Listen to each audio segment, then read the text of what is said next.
Hello everyone, it's time for us to go and take a look at the PlayStation VR 2 and see how this particular VR headset holds up in 2024. Now, this thing isn't really that old, it just came out, not even that long ago, and I will tell you, for a lot of people, these types of headsets, there's not really a lot of competition here. If you have a PlayStation console and if you want to go ahead and, kind of swing into that PlayStation VR headset realm, this is really the only option that you have, either this one or the original PlayStation VR 1, but even then, this one is probably the better one because it is, it's a much better VR headset than the PlayStation VR 1, but also it's compatible with the PlayStation 5. So if you're somebody who has a PlayStation 5 and you want to go ahead and get access to a VR headset, this is really one of the only options that you kind of have. So keep that in mind. If you want to pick up this headset, links will be down in the description. You can get them from there and you can help support the channel at the same exact time. Now, the big thing I would recommend kind of thinking about with this particular console is the fact that with the PlayStation VR headset 2, the big thing you have to keep in mind here is that this is not a standalone console.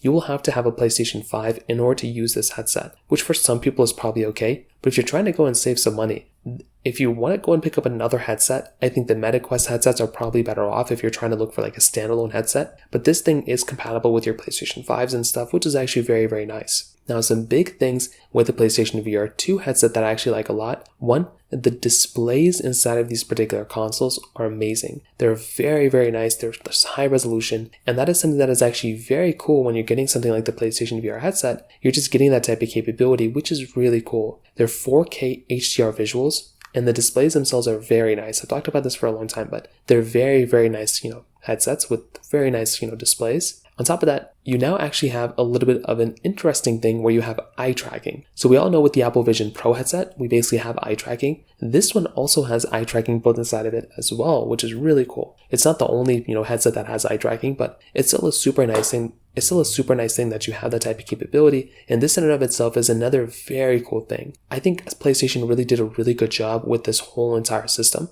Compared to the PlayStation VR 1, which had so many wires, so many things, this one is a lot easier of a console to kind of get into, and that is something that I actually like a lot here. You're also getting headset vibration everywhere. The controllers vibrate, and the back of the headset vibrates as well, which can actually make you feel way more immersed inside of a game, which is really cool. The controllers themselves are very similar to something like the MetaQuest 2 controllers, but they're kind of like a MetaQuest 2 controller fused in with like a PlayStation 5 controller. I think the controllers themselves feel very good. They do have haptic feedback and adaptive triggers as well. And for those of you who don't know what, what adaptive triggers are, they're basically triggers on the side, the right and left ones, that basically will give you a little bit of force before you click down. It's something I love seeing, and it's by far one of my most favorite things going on here as well.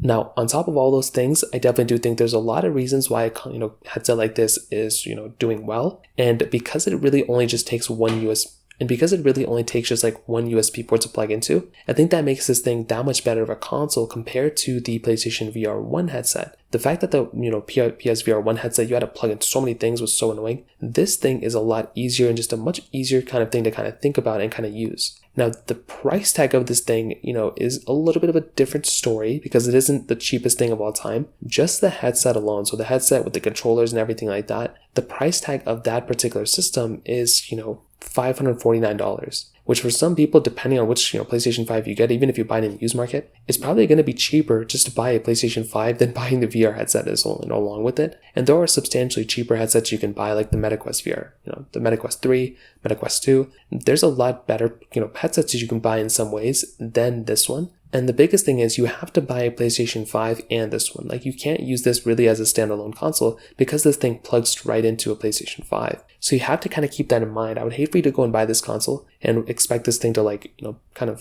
give you the same experience as like a PlayStation VR 1 headset. It's not the case, or like a MetaQuest 2 headset, because those are standalone headsets. You can use those without any other things. This one, you have to use it with the PlayStation 5. So what I'll tell you is, with the PlayStation 5 as of this point, with the PSVR 2 headset, I think it's a great headset. I'd recommend people to buy it for sure, but I think there's probably better alternatives. Things like the MetaQuest 3, MetaQuest 2, those ones are probably better for some people, but that's kind of how I see this particular headset holding up in 2024. If you have any other thoughts or questions, let me know in the comment section below. Hit the like button, that would mean so much, but definitely hit that subscribe button. More importantly than everything else, I love every single one of you guys. Hopefully I'll catch you guys in the next video. Peace out till then.